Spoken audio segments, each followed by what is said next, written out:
The road can be a dangerous place, giant hunks of metal careening towards one another at Mach speed, authoritarian police trying to pull you over simply for breaking the law, or people flying off the handle and screaming at other motorists for every perceived slight or critique of her driving, Mom. No matter what kind of road incident you'd like to recreate for your psychiatrists or jury of your peers, it helps to have a few sections of road as well as an intersection or two. Let's get into it.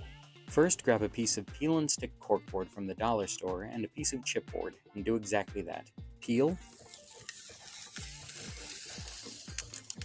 and stick. Clean up the edges and repeat this process as necessary.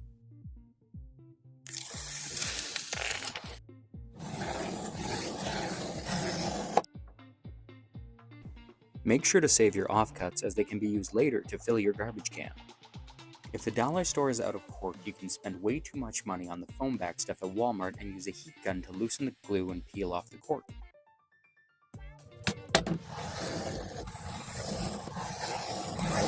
Once done, overlay two normal pieces of road in a cross shape to make a crossroad.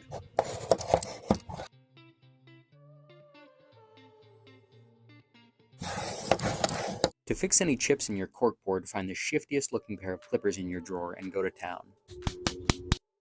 Next, take apple barrels pavement and that paintbrush that's been looking thicker than a bowl of oatmeal and paint those roads in an assortment of creative ways.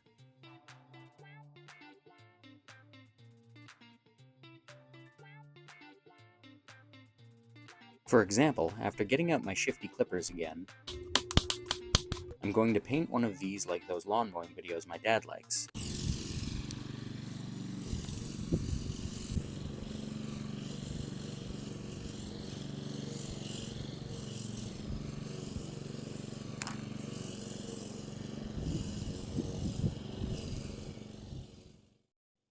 And then one for my sister, who is 100% chaotic evil.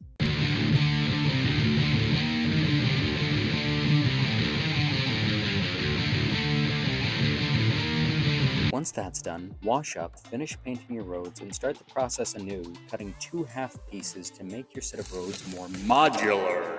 Next, find the box of cereal your wife bought because she was mad at you, and make a stencil cutting lines that are 1 inch long and 1/4 inch thick, spaced 2 inches apart.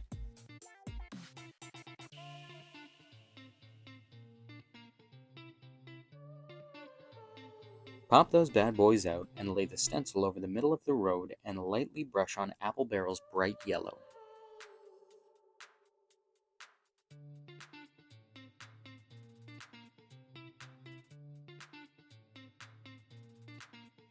For any irregular pieces, overlay the stencil halfway over what's been painted already and halfway onto the new piece and continue the pattern.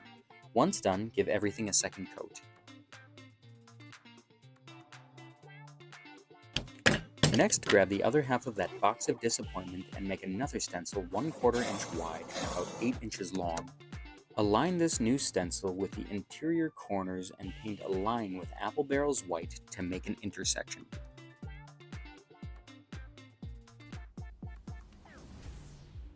If your handwriting is bad, grab a letter stencil from Walmart and mark out the letters STOP on the right side of each intersection. Next, rip off a piece of the most beloved Nickelodeon character and gently sponge on more pavement paint on top of all of your markings to give it the illusion of wear and tear. Then, act very mature and don't laugh while finding a brush the same width as the tires on your miniature cars to use with apple barrels black to create skid marks on the road.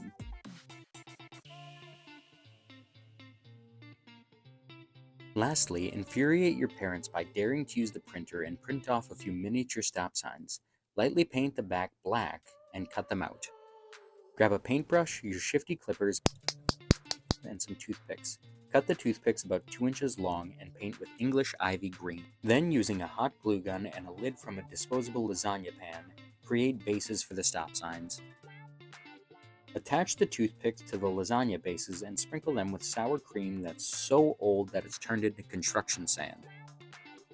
If you feel so inclined to emulate Fred Durst because it's just one of those days, feel free to break one of your stop signs to give it a little bit of character.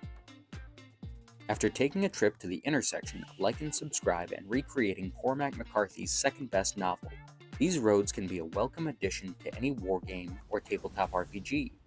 Whether it be a congested post-apocalyptic highway or a pre-planned ambush of a supply truck, or just a simple road rage incident, their utility is limited only by your creativity. Have a good one.